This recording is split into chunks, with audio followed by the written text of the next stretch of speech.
the idea of we're not kind of underlings or servants. It's you're also a gentleman serving another lady and gentleman. So they really get across this idea of you're going to serve people in an elegant way and kind of take care of their needs. That is Erik Nachbahr, or as I like to call him, Professor Nachbahr, aka Protector of the Dark Web. He and his company, Helion Automotive Technologies, is a unique company in the automotive space where they are protectors of the dark web for dealerships. The topic on this upcoming episode resonates very well with me. I have a bit of a short fuse when it comes to IT or information technology. And so on this episode, you'll hear about the importance of having a proactive strategy, of delivering support to your employees, and how important it is to have a simple plan and to stick with that plan when it comes to IT. And as Erik will tell you, one of the better learning moments of his work life was when he worked at the Ritz Carlton. I'm Dennis Wisco. Alongside Kelly Cruz. And this is the Wisco Weekly Podcast. Let's get into the show.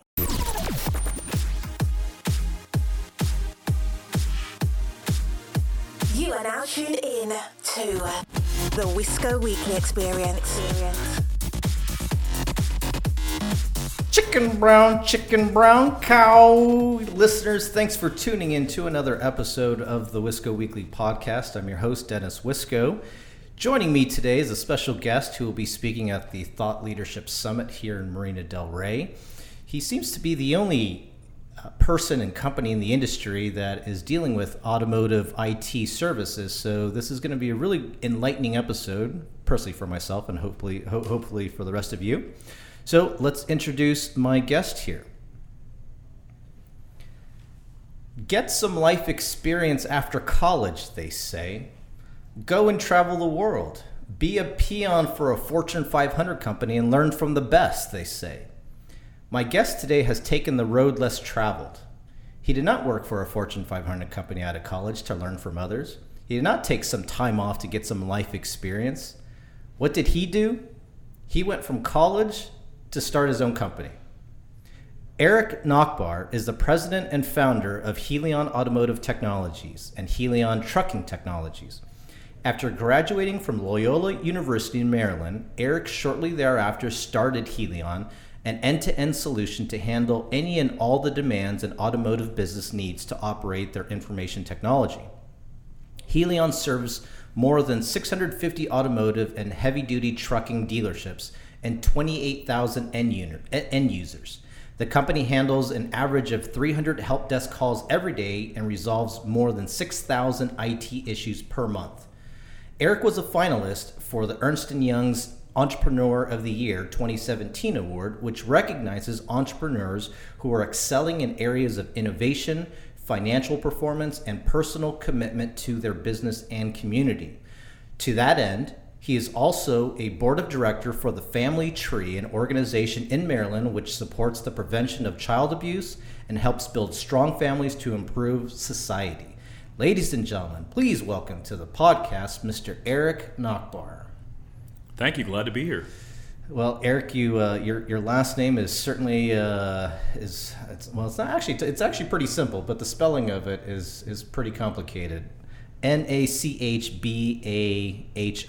and you said you have German roots, but you were raised in the Netherlands, or? My family is from the Netherlands, so both of my parents were raised in Amsterdam and emigrated here to the U.S. Interesting. Okay, and you know what? Are you following the World Cup? I honestly have not been following the World Cup very closely because the Netherlands, I think, were knocked out of it. I know that much. Okay, I was going to ask if the Netherlands were in there because generally they always have a good team. Yeah, they didn't make it this year, so that was a huge disappointment. So, Erik, I thought one of the things I would start off with in this podcast episode here was, I had the chance to research you a little bit. Well, not even a little bit, a lot. There are some things out there. There was an interview that I saw where it was Brian Pash that interviewed you, and Brian did most of the talking, so I don't feel like you weren't properly represented. So I'd like to kind of first off take this opportunity to ask, you have this automotive tech company. How did you get into the automotive space out of college? Yeah, so I have a history degree, and I realized a couple years into that history degree that there's not a lot of jobs for people with bachelor's degrees in history. It could have been going to law school, or you have to go further. So, and that was right around the time that the internet was starting. So there was all this talk about the internet and internet service providers, and some folks that I was friends with at Loyola were into that. And a couple recent graduates had actually gotten jobs at internet service providers, which was kind of fascinating to me. So I made a decision to really just get involved with IT at Loyola, and they kind of had some emerging technology studies and a business, something tied to the business school that was doing website design before people, I was like, what are we even doing this for? We're creating a website for McCormick. Who's ever going to look at this stupid thing? Because nobody knew what that was. But that got me involved, and then I started working in IT, and I got some different internships. First at an internet provider, then at Aon, the global insurance underwriter, and that really was tantalizing to me.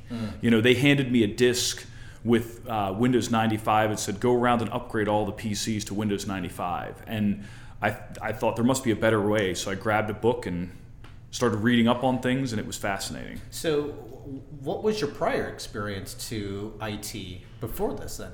None. I mean, I got into IT really just kind of messing around in college, tinkering around with my own computer that I'd gotten, playing video games, and kind of it was more a hobby before I got started. Well, yeah, so I was going to ask you that. So, take me back to high school and in college. What were some of your hobbies at that time? Well, I mean, one of my hobbies was tinkering around with computers, playing video games. What was your favorite video game at that time? Oh, geez. I mean, in college, it was Doom, the original Doom. That had you installed it with 4 floppy disks. So, that was it was all just fun to me. So it was kind of natural to get involved and go work at places that needed IT. And then you did an internship at the Ritz Carlton, which coincidentally the conference is taking place at a Ritz Carlton. How did you get into an internship at the Ritz Carlton, and was there anything you learned about that experience that you've applied to your business today? Absolutely. Well, so I got an internship at the Ritz Carlton because halfway through my college career, I thought I'm going to go. I saw all these people like Anthony Bourdain and for these fancy chefs, and thought, I'm going to go get a culinary degree. So I took 2 years off from school, got a culinary degree, and promptly realized how hard that is and went back to college. So it was a good motivator. But in that process, I did a 6-month internship at the Ritz Carlton in Washington, D.C. And with a couple guys, cooked dinner for President Clinton, cooked dinner for Ross Perot, and it was amazing. And where that took me is the Ritz Carlton is really unbelievable in how they are able to convey their culture to anyone that works there. Whether you're so their culture is one of, we are ladies and gentlemen serving ladies and gentlemen. So that's their motto. And the idea of we're not kind of underlings or servants, it's you're also a gentleman serving another lady and gentleman. So they really get across this idea of you're going to serve people in an elegant way and kind of take care of their needs. And that and a lot of the other principles that they taught there, that really stuck with me through the business. And you can see today the Ritz, Chick-fil-A you can go to Ritz Carlton kind of how to deliver fancy service school that their HR department puts on. But for us, it's really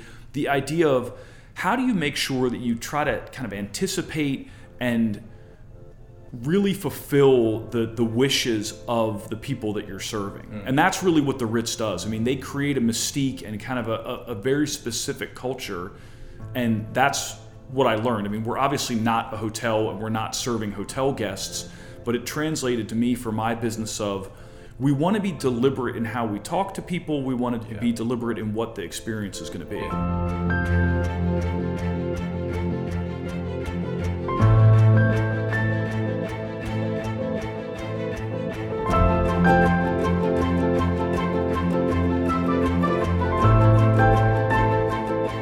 Presuming you can be in all places at once. And specifically, if you can be a board of director to one dealer, what would be, the ABC guide of how they should operate their IT?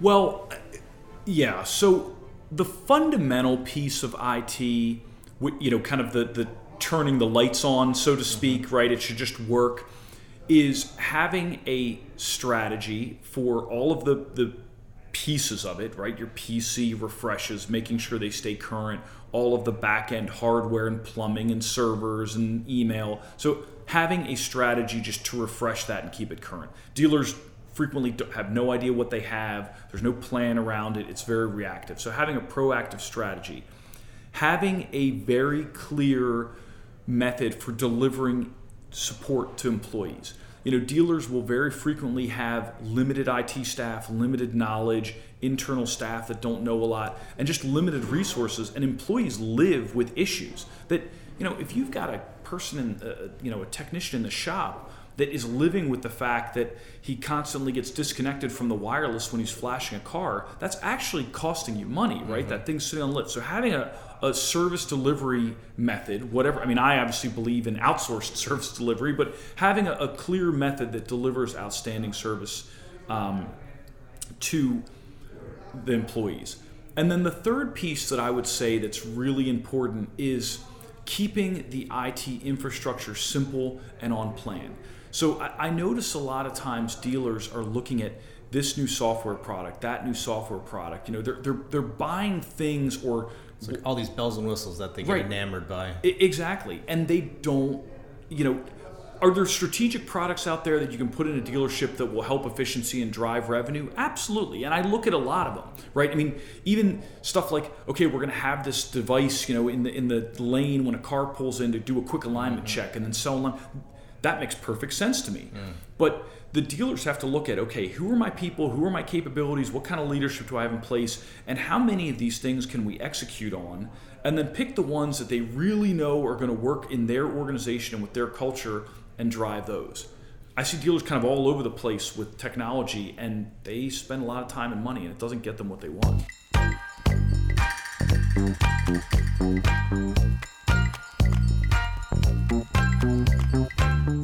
Do you foresee that there are some security threats that are detrimental to a dealership operation? Oh, absolutely. And what are some of those? Well, the threat to dealers are these multinational, basically cyber criminal organizations that are operating out of Eastern European countries, Russian-speaking countries. They outside of the extradition of the U.S., and they are going after dealers and trying to infiltrate their systems and exfiltrate data and attack their bank accounts.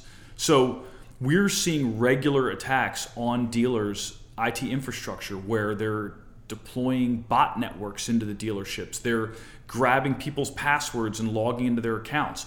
We had a dealer recently where they tricked a salesperson to give up their username and password to their email and then use that to get a $250,000 wire transfer directed to their account instead of to another dealership where they were doing a dealer exchange. I've seen some of this stuff too, where it's like, if somebody will call in and they'll act like they're from a particular company and ask questions to which, the other person, if they're not keen on this stuff, they will give up the information, and there you go. All of a sudden, there's a breach there. I did think of the question, which this again goes back to, you're talking about that there's threats coming from Eastern Europe. So your knowledge of the world seems very practical, but it's also you're aware of what's going on. What are some of the where do you get your information from? What's some of the media outlets that you follow? Well, specifically for hacking threats, the big source for that is SANS, which is kind of the organization that has a lot of training on cybersecurity. So the most recent thing I did is I went to a SANS conference for 2 days. Is that SANS? Yep, SANS. Okay. Where they brought in, the whole conference was basically chief security officers from large organizations and representatives, agents from the Secret Service and the FBI. So these guys come in and talk about all of the threats around the world. I mean, it's fascinating. It's like it being in the movies. They come in with their guns and their badges, and they're talking about how they go after cyber criminals.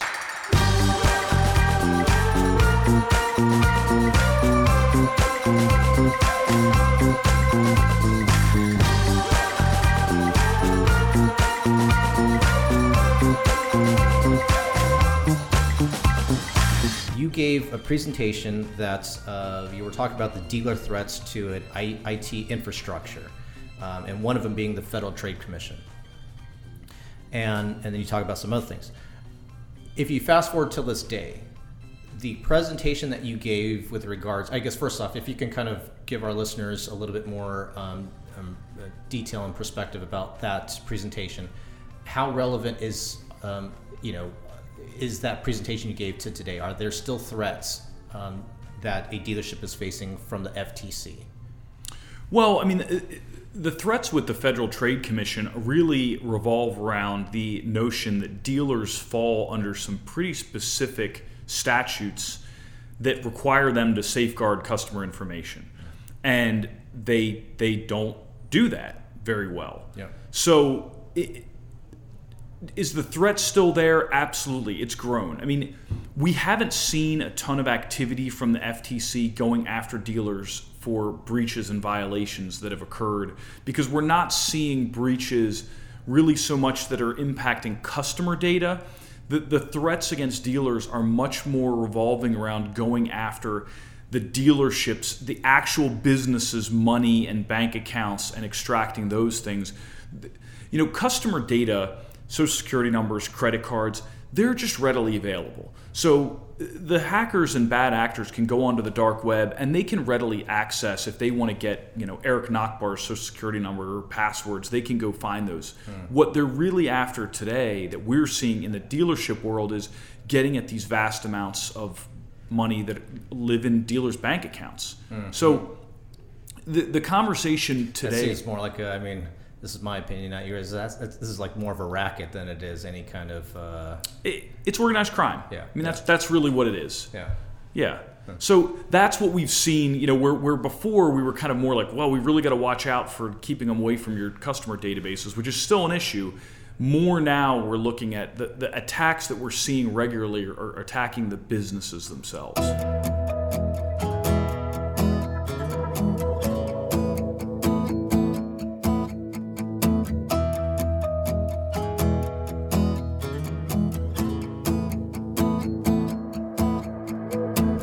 Maybe first share with me, are there any particular books, authors, role models that have impacted you, had challenged the way you think, and therefore you've then kind of spread that into your business or into your process of decision making?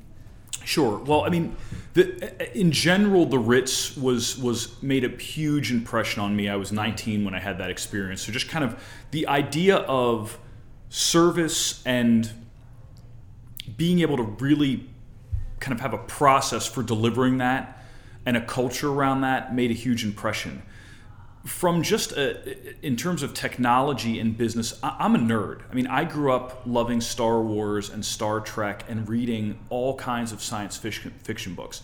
And the author that I really love is Isaac Asimov. And if you look at kind of real classic science fiction, it's all about humans and their interaction with technology and how that changes them and changes their behavior. So I'm fascinated by and really enjoy kind of looking at technology and figuring out how it can change what's going on for people in their day-to-day lives. That's really what fascinated me about.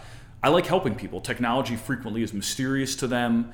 They don't understand how it works. They're afraid of it. It changes very quickly. So all of those things, as I started getting involved with people in the business realm and seeing how you can really help them adopt technology and how it makes their lives better, that's been kind of always the driver that brings me joy, and I find fascinating. Is there any such technology at the moment? And again, whether it's coming from Helion or if it's just out and about, what is some of the current technology that fascinates you? Well, I mean, one of the most fascinating things out there is the self-driving cars, that concept. So I got a new car, I got a BMW, and the newest model of it, it drives down the road and it stays in between the lines and it follows the car ahead of it. And that just to me is magical. It just blows my mind that a car can do that. I mean, it's obvious that it can. I mean, these Teslas pretty much can drive themselves. But I'm also fascinated by wireless technologies. That keeps moving forward, and the speed at which things can communicate wirelessly. I think eventually it's all just going to be wireless. And in terms of when you say all is going to be wireless, and specifically to cars, can you elaborate a little bit more on what you mean by that? Well, I mean, the notion of the car I just got, for example, it has a wireless access, a hotspot for the devices. But the idea of the cars being directly updated and getting live data and I mean, they're somewhat connected now. They talk to GPS, they get traffic data. But they're going to be even more updated, So they integrate with Apple. I mean, it's hard to kind of visualize where they're going to go, but it all seems like it makes my life more convenient and better. Now, one of the areas too, it seems like you're pretty passionate about, a subject matter you're pretty passionate about, that is data security, privacy, right? Is that fair to say? Sure. Yep. And as a matter of fact, I think is that what you'll be discussing at this conference here? It is, yeah. Security, specifically, securing the infrastructure in dealerships. Yep. Okay, so I'm curious then, when it comes to self-driving cars. Of course, one of the myths that are out there is, if you have a self-driving car, it could get hacked, and you've even seen videos of somebody who. I don't know if it was, I guess regardless if it's either Wi-Fi or they're connecting straight into the OBD, they're literally sitting in the passenger seat and they're opening windows, they're putting the car into reverse. I mean, they're hacking the system. What do you see when it comes to data security of these cars, and how that's, is it overblown right now by everybody, since nobody really knows exactly how this is going to play out, or are the rumors out there, are they sensible? Well, probably a little bit of both. I mean, there was a point in time, right, where people were standing there and saying it's absolutely preposterous that nothing will ever fly through the air and carry a person through the air. And then there were people that said, okay, we're going to press forward and you're wrong and we're going to make it happen. And then they said, well, you'll crash, and they pushed on. And I think it's probably the same with cars. I mean, there are certainly, with self-driving cars, obstacles to overcome, and we're still evolving security when it comes to computer systems, cars, you name it. The earliest computer networks were not designed with security in mind. I mean, there's a famous argument, I think it was at MIT, that the designers of the first computer network were arguing for and against, should there be a password? So when you look at the way that kind of the technology we have today is architected, it's inherently insecure. And a lot is going to change, I think, in the coming years, both with self-driving cars and everything we have to bring more security. But even the mechanisms we use today are just inconvenient and hard to adopt.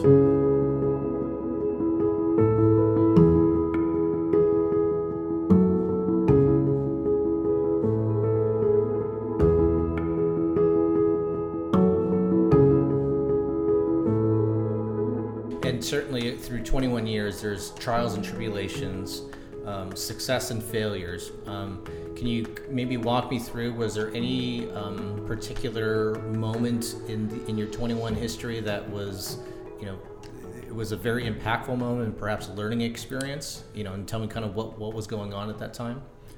Yeah, I mean, probably the most impactful moment for me, and this is kind of embarrassing to admit, but 15 years in, we had built the business, I bought an office building, we had grown, we had a lot of clients and a lot of employees, and I reached a point where, our service delivery was not what it had been when we were smaller, and employees were very dissatisfied with kind of the direction of the company and the way it was being run and our corporate culture. And it really felt, crappy to go to work every day. I was like, why am I don't even like this anymore. Wow. Okay. And it really got to the point where I was like, well, okay, maybe I'll just be about it for the money.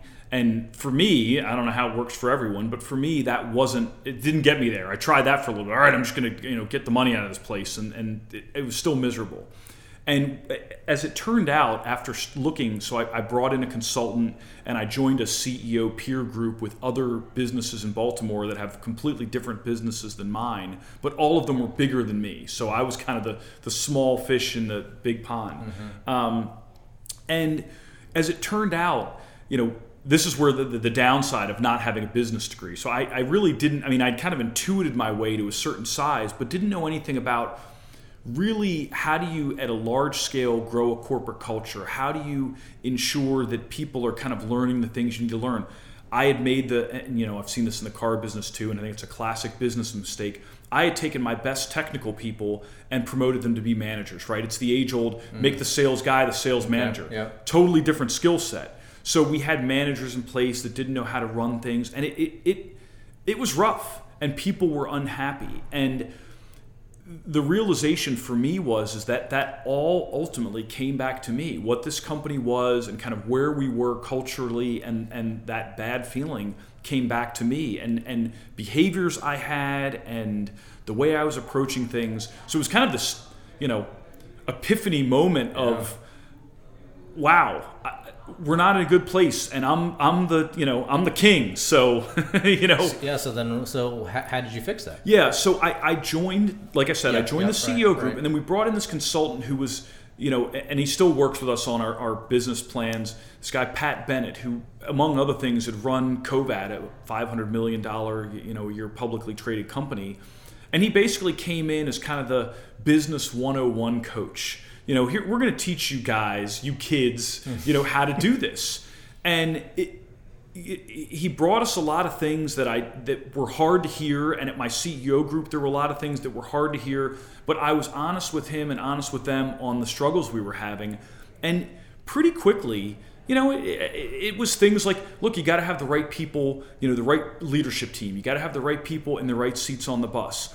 Things that I had never really thought about, things that seemed kind of wrong. Oh, I've got a guy running our service desk that he's never run a service desk like this. So bringing in people that had experience, that knew how to do these things, knew how to scale the business, understood metrics. We didn't look at any metrics. We came in every day and just kind of did what we needed to do. All right, I got 20 issues that have come in. If we closed them all, started looking at how quickly we're resolving things. So it was a whole process that, coming out on the other side now with the hindsight of 2020, looking back at this point 6 years, we're a completely different company. So that to me has, and we learned so many things about actually running a business versus, the things that I'm passionate about, that hasn't changed. Yeah. And helping dealers hasn't changed. But if you're going to help those dealers, then you yourself have to make sure that the rest of the operation is in line and it's well oiled, and so yeah. Exactly. And there's a lot of moving parts to when you get to, we're 130 people now. You can't keep your arms around all of that. You've got to have the right leadership in place. You got to have the right things in place to make that.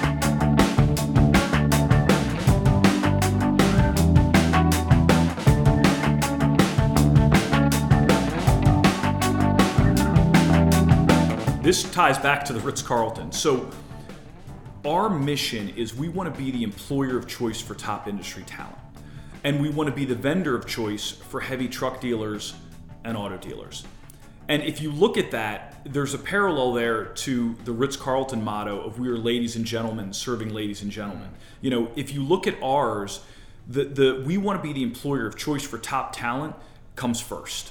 We want to be a great place for people to work. We want them to be top talent. We want to continue to move their careers forward. So the most important thing is that we have people that are happy, that are well taken care of, which I was not focused on. And that's something that I'm very focused on, and have been now for quite some time. They have to be happy. There's a book that was influential, happy cows produce more milk, right? So that idea, we want to have that. Then we want to, look for the top industry representation from dealers. We want to have great clients that get it, that get IT, that we're not dragging along, but that see us as part of their competitive advantage, as part of their growth, as part of their strategy for success.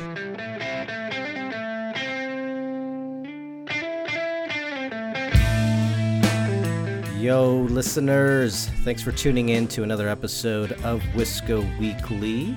A special shout out and thank you to my guest, Erik Nachbahr, for rapping out with me and sitting down and talking about his business and sharing some of his insight about the automotive industry. Please visit the episode page and you can find out some more information about Erik and methods to contact him. And it's also been nice chatting with everyone for the last couple weeks now on some of the different things going on with the show and helping you guys out with car buying advice and directing you to the right people and the right deals to go to.